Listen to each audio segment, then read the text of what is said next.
Welcome to the deep dive. We are thrilled you're joining us today because we are looking at a topic that fundamentally rewrites how you might look at the physical world and honestly how your computer looks at it too. It really is a massive shift. Yeah.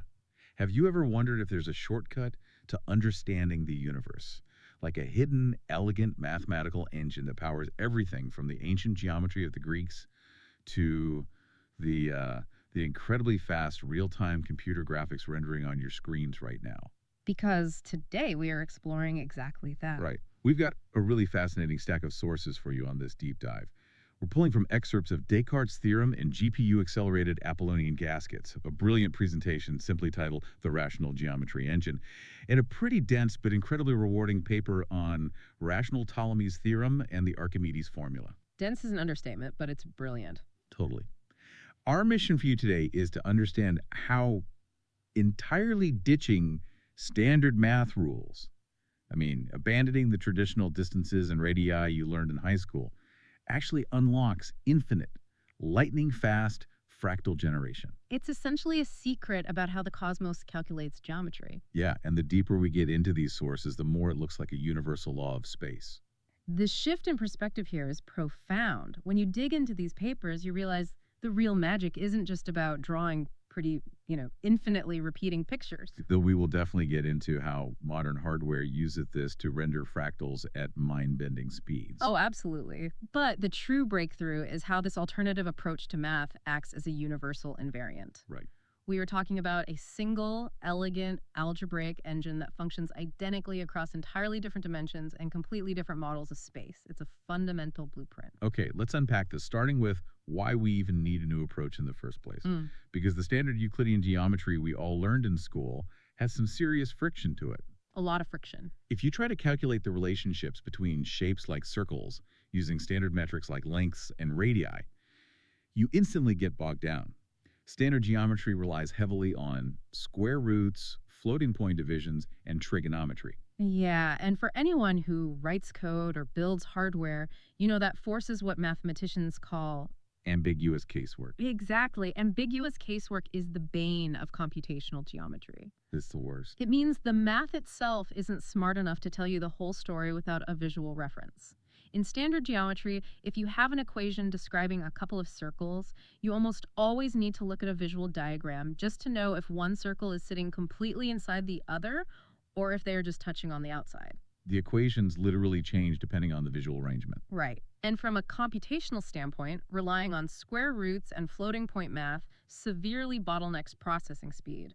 Calculating irrational numbers like square roots eats up precious clock cycles. Because the hardware has to work incredibly hard to find an approximation of a number that mathematically goes on forever. Exactly. To put it in software terms, simulating physics or geometry with standard math is like running an emulator inside an emulator. It's computationally heavy, it's slow, and it's prone to rounding errors. So the solution presented in the rational geometry engine is radical. We just throw out standard lengths and radii entirely. Yes, we stop using them. Just throw them in the trash. We abandon them completely. The shift is to what we call rational geometry. By dropping traditional continuous lengths and radii, geometry stops being this messy, irrational, continuous space and becomes pure algebra. So let's look at how we measure things in this new system. Right. Instead of a traditional length, we use something called a quadrans, which is simply the length squared. It seems like a minor tweak. It does, but it completely replaces messy linear distance equations. Instead of a computer trying to calculate the square root of one value plus or minus the square root of another value, which just crushes processor performance, we just use clean, integer-friendly algebra. And it gets even more elegant when we talk about circles. Instead of using a radius, the distance from the center to the edge, rational geometry uses bends, or curvature. The bend is just the inverse of the radius. Right, 1 divided by the radius. So as a circle gets smaller and tighter, its bend gets larger. And as a circle gets massive, zooming out to the size of a planet, its bend gets closer and closer to zero. There's actually a famous poem by the Nobel-winning chemist Frederick Soddy that perfectly summarizes this rule. It is highly unusual for a chemist to write enduring poetry about geometry, but it's stuck. It really did. It goes, since zero bends a dead straight line, that perfectly captures the concept. A straight line is really just a gigantic circle with an infinite radius, so its curvature, its bend is zero. Yes. And the second crucial part of his poem is, and concave bends have minus sign. Meaning, if a massive circle is swallowing or enclosing smaller circles inside of it, its curvature is treated algebraically as a negative number. Exactly. Think about the computational overhead here. Yeah. Imagine you were trying to sprint across a muddy, uneven field where your boots keep getting stuck. I love this analogy. Every step requires effort to pull your foot out of the mud. That is standard geometry, where every frame of a physics simulation requires a computer to crunch square roots, calculate angles, and manage floating point division. It's exhausting for the processor. But moving to rational geometry is like stepping off that mud and onto a perfectly smooth ice skating rink. By moving to quadrances and bends, geometry becomes pure, frictionless algebra. You are suddenly gliding on the bare metal of the mathematics. Which brings us to the core engine powering that glide. The master key of this whole system is the Archimedes formula, sometimes referred to in the literature as the square of the area formula, or quadrea. For a simple three-variable base, you can think of it as an algebraic balance scale. Without getting bogged down reading the raw syntax of the algebra, the formula essentially takes the sizes of three objects, squares them, and balances them out perfectly. The beauty isn't in the specific variables. It's in the perfect algebraic symmetry. It treats every object equally. It does. And the true power of this formula is unlocked when you set it to 0. Yes, setting this Archimedes formula to 0 is the rational algebraic equivalent of saying one line segment is the exact sum or difference of two others. But because the formula is perfectly symmetric, it handles all possible orderings of points on a line simultaneously. It doesn't matter if the points are spread out normally or if they are self-intersecting and doubling back on each other. The formula figures it all out without a single square root. And without ever needing a visual diagram to check the order, it eliminates that ambiguous casework entirely. That leads us directly into Descartes' theorem. Normally, if you have four mutually tangent circles, four circles that are all perfectly kissing, touching each other at exactly one point, calculating their relationship, is an absolute nightmare in standard geometry. But with this frictionless engine, the Archimedes formula naturally extends from 3 variables to 4 variables. Right, so instead of just balancing 3 objects, the formula now perfectly balances 4. What's fascinating here is The punchline of how this all connects. Descartes' theorem, this historically complex problem of 4 kissing circles, is exactly the vanishing of the 4-variable Archimedes formula applied to curvatures. That is the grand structural secret of the universe these sources are pointing at. It is. If you have 4 touching circles and you look at their curvatures, their bends, the relationship between them is simply the Archimedes formula set to 0. The math doesn't change at all. The algebraic symmetry seamlessly connects the 4-circle problem in 2-dimensional space directly to the foundational 3-variable base on a 1-dimensional line. The universe is just reusing the exact same hidden blueprint. Here's where it gets really interesting, because if you are rendering graphics, you have to ask the obvious practical question. Which is, how do we find the next circle? Right. If we have 3 tangent circles on a screen, how do we find the mysterious 4th circle that fits perfectly into the gap between them? Because usually, finding an unknown variable like that in a quadratic relationship requires the quadratic formula. And the quadratic formula demands square roots. Which we are trying to avoid. Exactly. But this is where the true computational magic of the papers comes into play. It's a technique called root flipping. Root flipping. Because of the unique algebraic structure of Descartes' theorem, moving from one generation of circles to the next completely bypasses the quadratic formula. It becomes a strictly linear operation. Imagine a symmetrical parabola on a graph. If you know where one root is, you don't need to recalculate the whole curve to find the other root. You just flip it across the axis of symmetry. You literally just take the sum of your known circles, multiply by 2, and subtract the one circle you were trying to flip away from. It's just addition, subtraction, and multiplying by 2. 0 square roots. Pure integers. And by stripping out the irrational numbers, you essentially trap the math in a closed loop of whole numbers. That guarantees a mathematical structure known as an Apollonian group. Yes. Because the coefficients are just integers, if you start your first 4 circles with integer curvatures, say, bends of 1, 2, 2, and 3, every single subsequent tangent circle you ever calculate for the rest of infinity will also be a perfect integer. You will never hit a fraction. You will never hit an irrational number. Never. But if you want to draw a fractal gasket, knowing the size of the circle is only half the battle. We also need to know exactly where to put the center of that circle on the Cartesian plane. And doing that without ruining our beautiful integer math seems impossible at first glance. Right, because normally finding coordinates is messy. But the paper solves this using complex curvature. You take the scalar curvature, the bend we just talked about, and you multiply it by the complex coordinate of the center. The complex coordinate is just the x position plus the imaginary y position. Exactly. And amazingly, Descartes' theorem holds perfectly over the complex plane as well. The exact same linear root flipping trick applies to the centers. That is wild. You find the new complex curvature using the same simple addition and subtraction. Once you have it, you just divide it by your new scalar bend and you instantly have the exact Euclidean center on the screen. So if I'm a computer engineer, I'm drooling right now. Oh, absolutely. How does modern hardware actually take advantage of this? Because GPUs, the graphics processing units inside your computer, are essentially massive matrix multiplication factories. They are designed to do simple arithmetic on huge blocks of numbers all at once. They absolutely love parallel integer arithmetic, and they absolutely hate branching logic and square roots. Because the math here is so streamlined, it maps perfectly onto a simple 4x4 integer matrix multiplication. Modern hardware, even a standard consumer card like an RTX 4060, can dispatch millions of these calculations instantly using a breadth-first search. The scale of a breadth-first search on a GPU is staggering. Every generation of circles doubles the number of circles you have. By generation 10, you are calculating 1,024 circles. By generation 20, you are rendering over 1 million circles. And because there is no computational friction, no square roots, no floating point divisions, the GPU calculates an entire generation in a single parallel step. It computes whole levels of infinite fractals in milliseconds. The sheer throughput is incredible, but the presentation on the rational geometry engine takes this a step further by tweaking the starting conditions. What happens if we make one of those starting circles infinitely large? Going back to Saudi's poem, a circle with an infinite radius has a curvature of 0. It essentially becomes a perfectly straight line on the screen. When you set that first curvature to 0, the engine effortlessly generates an infinite sequence of circles perfectly tangent to that flat line and perfectly tangent to each other. In mathematics, these are called Féré circles or Ford circles. And when the GPU starts rendering these, it isn't just drawing abstract shapes anymore.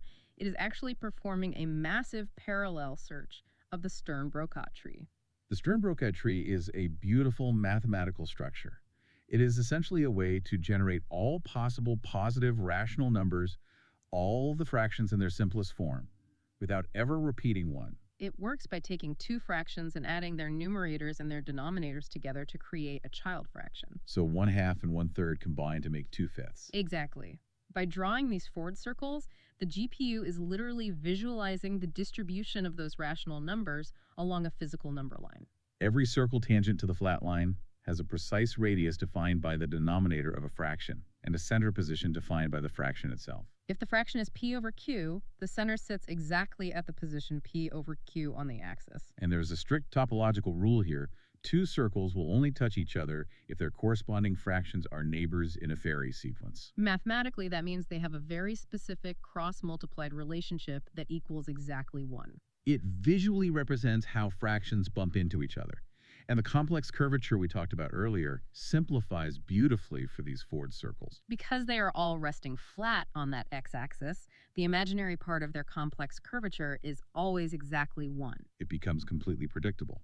The hardware rendering the rational numbers doesn't even have to think about the y-axis. If we connect this to the bigger picture, you start to see how this rational engine transcends just drawing circles on a screen. The material pushes this into universal theorems, specifically rational Ptolemy's theorem. Ptolemy's theorem normally deals with the distances between 4 points sitting on a circle. But the sources apply a geometrical technique called circle inversion. To visualize circle inversion, imagine poking a hole in a balloon and then stretching that hole out infinitely until the balloon becomes an infinitely large, flat rubber sheet. You are essentially turning the circle inside out into a straight line. That inversion neutralizes the curvature, simplifying the geometry of the remaining points while perfectly preserving their fundamental relationships. Both the rational Ptolemy's theorem and the cross ratio of 4 points are fundamentally invariant under what mathematicians call Mobius transformations. A Mobius transformation sounds incredibly complex. But intuitively, it's just a mathematical mapping that stretches and twists space, but strictly preserves the angles where things intersect. So even if you warp the space, the angles where two lines cross remain exactly the same.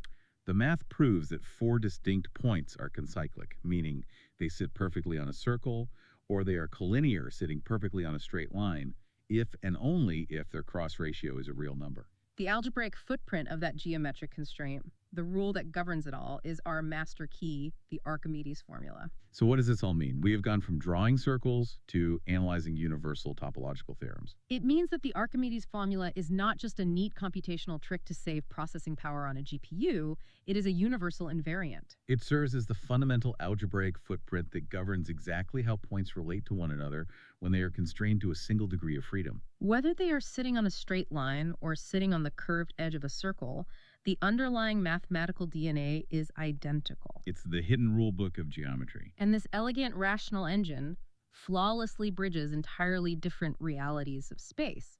It works in our standard flat Euclidean space. It works in projective lines.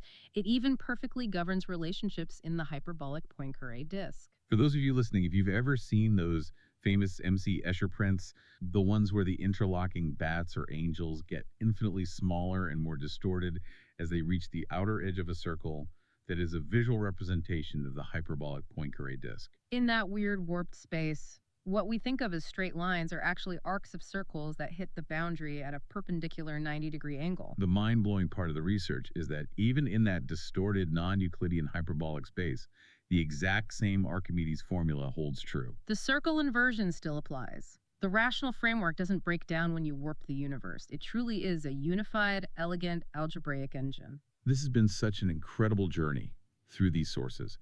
Just to recap for you listening, we started by looking at the computational friction and the visual ambiguity of the standard geometry we've all been taught. The messy radii, the square roots eating up processor clock cycles, the floating point errors. Then we completely abandoned it for the pure, frictionless algebra of rational geometry, relying entirely on bends and quadrances. From there, we used the Archimedes formula to unlock Descartes' theorem without a single square root. We took that linear root-flipping trick and turned it into an absolute powerhouse for GPU hardware, allowing a computer to simulate millions of perfectly kissing fractal circles in milliseconds. Which beautifully also happened to perfectly map the distribution of rational numbers on a physical line. And finally, we discovered that this algebraic framework isn't just a rendering shortcut for programmers, but a universal topological law linking flat geometry, number theory, and even warped hyperbolic space. This raises an important question, something really profound to think about as we wrap up this deep dive. Go for it. We've just spent all this time seeing how